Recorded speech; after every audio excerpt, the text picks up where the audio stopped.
Ora il Muson è tornato entro i livelli di guardia, ma lunedì notte il fiume faceva paura. Sono molti quelli che vengono a vedere, vengono a controllare come sta il torrente Muson. In molti, lunedì sera, hanno avuto paura. Ci siamo resi conto adesso che è un fiume che fa paura. È un fiume che fa paura, sì, questo sì.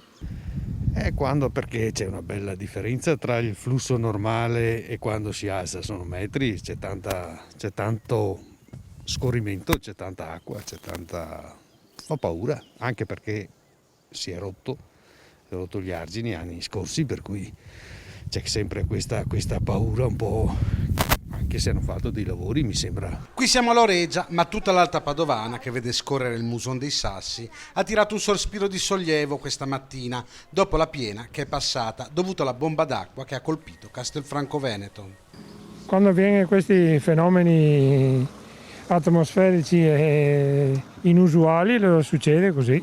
Allora, l'acqua è arrivata quasi al bordo del margine e quindi vediamo dove c'è un po' più asciutto, è arrivato il limite e quindi diciamo che è abbastanza alta. Il livello era alto e avevamo paura perché noi abitiamo là. E succede spesso? Spesso insomma, no, non lo so dai quanto succeda. Insomma, quando piove succede, succede. Negli anni sono molti i lavori che sono stati fatti, gli argini sono stati rinforzati, ma mancano ancora i bacini di laminazione. Nessuno incomincia a parlarne seriamente, sono così a livello idee, però in pratica non si è visto niente. Sebbene ci siano 10 laminatoi di compensazione, ce ne sono 10 lungo il percorso, ma non bastano. Servirebbero altri?